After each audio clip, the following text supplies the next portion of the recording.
Eccoci qua ragazzi, bentornati sul canale e benvenuti sul canale per chi passa per la prima volta sotto questo contenuto. Zielinski, schiaffo morale di De Laurentiis al polacco, affaticamento di mercato dello stesso centrocampista, almeno a quanto si legge non sarà della partita domani che dobbiamo affrontare il Verona in campionato.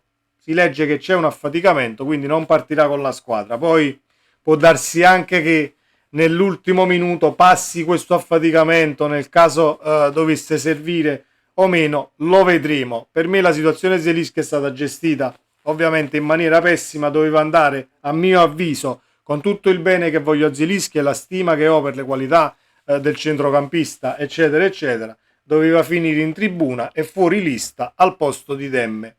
Chiuso il mio pensiero, fatemi sapere la vostra qui sotto nei commenti. Partiamo con Zielinski e andiamo in Napoli-Verona, nel prepartita di Napoli-Verona con formazioni e quant'altro. 6 mesi per covare la vendetta e alla fine De Laurentiis ha colpito con uno schiaffo. Zielinski fuori dalla lista Champions. Il polacco non andrà neppure in panchina contro il Barcellona. Scrive quest'oggi, ieri ovviamente, il quotidiano napoletano Il Mattino, raccontando però è pure colpa del centrocampista che, distratto dal futuro, paga il suo atteggiamento negli ultimi tempi con Mazzarri, quel modo di allenarsi che non convince lo staff tecnico, il suo rendimento in campo. Uno, insomma, che dal punto di vista del Napoli ha iniziato a tirare i remi in barca e su cui non si può fare affidamento. Era da fine dicembre che doveva finire in tribuna per tutto ciò che c'è stato con l'Inter e ci sarà con l'Inter, perché man mano che passerà il tempo sarà sempre peggio a livello di prestazioni, la gamba non la metti, la tiri indietro perché non ti vuoi infortunare, ovviamente perché hai firmato per giugno con un'altra squadra, quindi gestione poco sufficiente del Napoli e per questa situazione. E allora ecco la decisione che è legata al fatto di aver respinto tutte le proposte di rinnovo presentate dal Napoli in questi mesi. E capita l'antifona, ieri il polacco ha marcato visita con il solito affaticamento muscolare come diagnosi e domani contro il Verona non giocherà. Insomma, qualcosa che comincia a suonare come una farsa ormai. Difficile fare più affidamento su di lui pure in campionato, d'altronde anche in Supercoppa era stato messo da parte e fatto risorgere con la Lazio solo perché in totale emergenza. Un segnale più verso l'Inter ed un segnale di rottura con il Napoli, scrive Tutto Sport, in merito alla decisione del club partenopeo di escludere Pio Zielinski dalla lista Champions per gli ottavi contro il Barcellona. Una decisione forte che non fa altro che confermare indirettamente la volontà del centrocampista polacco di non rinnovare il contratto con Napoli e lasciare la squadra il 30 giugno. Nonostante un'offerta da 5 milioni, si legge, Zielinski accetterà quella dell'Inter a 4 milioni e mezzo o 4 milioni. Mo questa offerta da 5 milioni non lo sappiamo se il Napoli abbia presentato un'offerta più alta dell'Inter, come disse il presidente in una recente intervista. Il problema non è nemmeno quanto ha offerto l'Inter e quanto ha offerto il Napoli, il problema è aver portato questa situazione al mese di gennaio, la si poteva risolvere a giugno, luglio, agosto, non si è risolta lì, si poteva ovviare escludendolo dalle liste. È il mio personale parere e mi aspetto la vostra qui sotto nei commenti, anche se nel video che abbiamo fatto ieri l'opinione di qualcuno la conosco già e concordo appunto con il tenere Demme escludendo Zielinski e non viceversa. Andiamo a vedere come arriviamo a questa partita contro il Verona, perché abbiamo ritrovato tanti calciatori, l'emergenza sta rientrando, ovviamente manca Osimhen dalla Coppa d'Africa che con l'1-0 sull'Angola la Nigeria approda alle semifinali. Mazzarri ritrova un gruppo quasi al completo. Mazzarri ritrova Cajuste, Simeone e Kvaratskhelia che hanno scontato il turno di squalifica, ma anche Nathan che sarà in panchina, che da giorni è rientrato in gruppo. Anghissà che è rientrato dalla Coppa d'Africa per aggregarsi subito ai compagni, senza dimenticare Traoré che dopo un paio di settimane si è rimesso in pari con i compagni e verrà convocato perché ha bisogno solo di giocare per ritrovare ritmo gara. Quindi la mini preparazione di cui si parlava pochi giorni fa di Traoré dovrebbe essere terminata e adesso è solo un fattore di minutaggio. Lo aspettiamo e lo accoglieremo a braccia aperte se dovesse ritornare il Traoré che vedemmo a Sassuolo. Ragazzi, è un crack esagerato su quella fascia, poi vedremo se fu solo un'annata diciamo buona o il calciatore può dare continuità e darci anche una mano in questo periodo per raggiungere questo fantomatico quarto posto. Questione di giorni invece per il recupero di Meret e Olivera che si allenano in campo ma non ancora in gruppo. Quale modulo? Eccolo qui. In dubbio, dopo il super difensivo 3-5-2 visto all'Olimpico, riguarda lo schieramento. Nessun dubbio sui 3 attaccanti in campo all'inizio che dovrebbero essere Politano, Kvaratskhelia e Simeone, ma da capire se in un 3-4-3 oppure nel classico 4-3-3. Anche in caso di difesa a 3, da escludere che ci siano 3 centrali bloccati, considerando anche l'atteggiamento del Verona, che proporrà solo una punta mobile, ma Di Lorenzo a sganciarsi. Anche per questo però Mazzarri potrebbe escludere Ostigard e tornare alla linea a 4 con Cajusto, Lobotka e Anghissà in mediana. Mazzarri si è cimentato anche in altre prove, si legge, un'escalation 3 o 5, catenaccio e contropiede. Benissimo con la Fiorentina anche in fase realizzativa, un tris, bene con l'Inter e molto bene contro Sarri in fase difensiva, ma poi il deserto dei gol, neanche uno.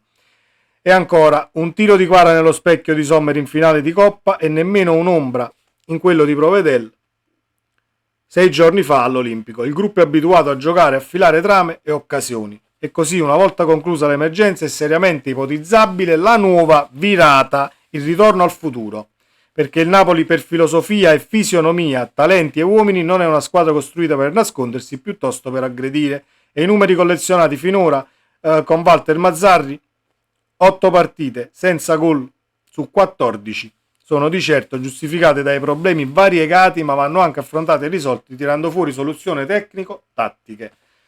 Allora, io avendo visto, diciamo, la fase difensiva che stava andando nel giusto verso, con la difesa a 3 più protetta, con i 2 centrocampisti davanti e con questo 3-4-3 che poi era un 5-4-1 molto difensivo, e siamo d'accordissimo, però avrei provato a tenere, o meglio proverei a tenere questa difesa a 3 schermata con un centrocampo forse più fisico, ovviamente producendo però azioni da rete e versandomi in avanti quanto possibile, perché se dobbiamo solo difenderci, allora sono d'accordo con chi dice torniamo al 4-3-3, perché comunque si devono fare i gol per vincere le partite, ma io non credo che sia un modulo a dover sentenziare la pericolosità di una squadra, perché ci sono 3-5, l'Inter è un 3-5-2, però l'Inter non è che non tira in porta,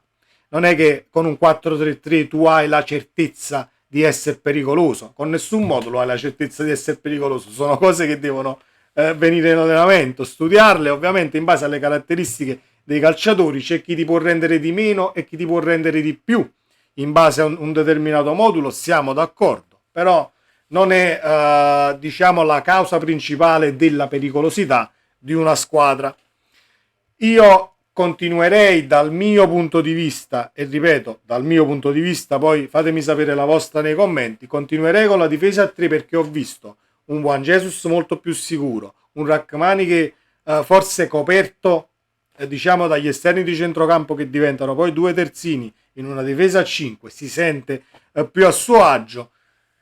Avrei continuato su quel modulo cercando di sviluppare però la fase offensiva, invece a quanto si legge potremmo tornare al 4-3-3 e mi auguro che non torni il 4-3-3 che eravamo pochi mesi fa, ovvero linee staccate, difesa e centrocampo senza copertura e senza diciamo armonia nell'avanzare e nello scendere. Ci siamo trovati con le linee troppo larghe e siamo diventati una scolapasta a livello difensivo. Mi auguro che non sia così e mi auguro che ovviamente si sappia ciò che si sta facendo a livello di modulo. Andiamo a vedere cosa è successo in casa Verona per quanto riguarda la sessione di mercato di gennaio. Allora, il Verona, tantissime uscite in casa veronese. Gongia al Napoli per 18 milioni di euro più 2 di bonus. Isachin all'Atalanta per 6 milioni e mezzo di euro. Doig al Sassuolo per 6 milioni di euro. Terracciano al Milan per 4 milioni e mezzo di euro più 1 di bonus. Bruno Amione al Santon Laguna per 3 milioni di euro. Ongla al Granata per 2 milioni e 7. Duric al Monza per 2 milioni. Baldo all'Atalanta per 2 milioni di euro. Rustic all'Heracles per 300.000 euro. Riccardo Saponara liberato gratuitamente all'MK Ankarko Giucciucucù, comunque squadra turca, Jordi Mbula svincolato per firmare con Racing Santander, Braff in prestito al Fortuna Sittard, Gunther ceduto al Fatih Karagümrük, squadra turca, Marco Faraoni ceduto in prestito con diritto di riscatto alla Fiorentina, Yaya Kallon ceduto al Bari in prestito. In entrata, parliamo di 50 milioni in entrata e appunto pochi milioni, 7 milioni in uscita. L'acquisto più importante per poco meno di 3 milioni è stato Tiani Noslin dal Fortuna Sittard. Circa 2 milioni di euro sono invece stati spesi per Dani Silva, centrale del Vittoria Guimaraes. Complessivamente 1 milione di euro sono stati costati Tavsan e Belayan, mentre Stefan Mitrovic è stato pagato 1,3 milioni. Gli altri innesti, da Ruben Vinagre a Karol Swiderski, passando per Fabian Centonze, sono stati definiti a titolo temporaneo.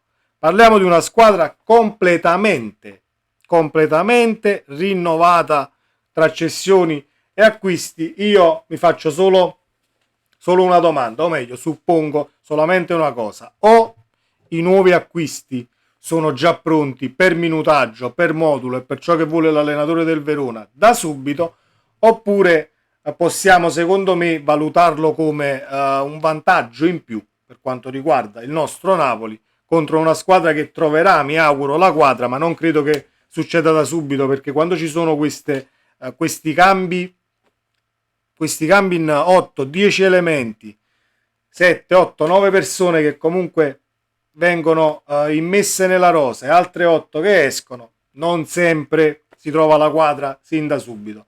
Possiamo prenderlo, secondo me, a mio avviso, come un punto a favore per la partita di domani. Per quanto riguarda il calcio giocato, il Verona vorrebbe proporre comunque un calcio offensivo con i due centrali di difesa che salgono e cercano di guadagnare campo, allargando comunque gli esterni, dialogando, lo posso far vedere qui sulla lavagna, dialogando quando salgono i due centrali, vediamo se si vede come si deve, mettiamolo un po' più qui, ecco qui, quando salgono i due centrali del Verona e si allargano appunto i due di fascia, troviamo il centrocampo molto largo, tanto è vero che o il terzino o il centrale dialogano qui per i centrocampisti che si trovano già qui davanti, e molte volte il Verona non porta nessuno in questa zona perché avanza con, molte volte lo fa Foloruscio, e l'ha fatto Foloruscio perché è un calciatore che nella mediana del Verona sta creando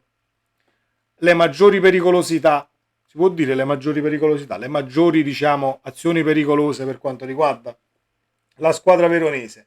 È una squadra che predilige comunque cerca almeno di avere il possesso palla, il pallino del gioco, molte volte non ci riesce per limiti tecnici. Noi, se dovessimo schierarci a 4 comunque in difesa, dobbiamo avere comunque una mediana che mantenga le linee tra i reparti molto strette, perché possiamo imbarcare se lasciamo spazio tra centrocampo e difesa.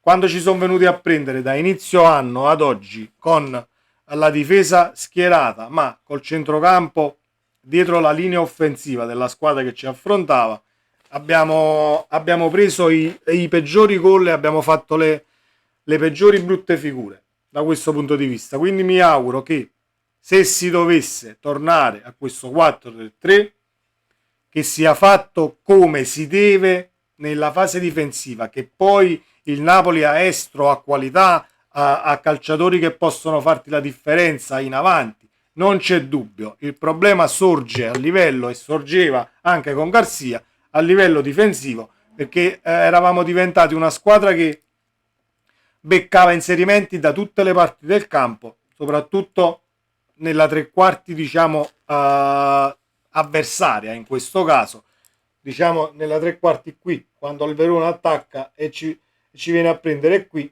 in questa zona del campo. Se abbiamo solo la difesa schierata, prendevamo imbarcate e non riusciamo a prenderli faccia a faccia, ecco, per capirci un attimo, con i due centrali.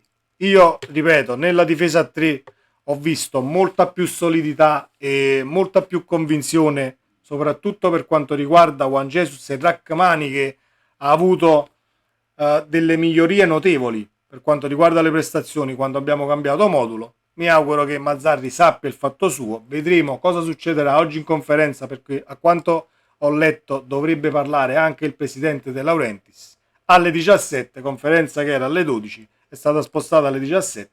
Ne vedremo delle belle, ragazzi. Io mi auguro che il Napoli riesca a portare a casa i 3 punti, perché domani è l'unica cosa che conta, vista anche la prima partita a nostro favore a livello di risultati, perché il Lecce ha ribaltato la Fiorentina in 2 minuti oltre il 90esimo. Possiamo recuperare 3 punti sulla Viola e appaiarci, se non erro, a pari punti con loro o addirittura un punto sopra. Prendo un attimo la classifica perché non mi era chiarissima. La Fiorentina a 34 addirittura, con la vittoria noi siamo a 32, andiamo un punto sopra la Viola e c'è anche Atalanta-Lazio scontro diretto, quindi serve per forza la vittoria domani e i 3 punti. Sempre Forza Napoli, fatemi sapere la vostra qui sotto nei commenti, ci vediamo nel prossimo video. Ciao!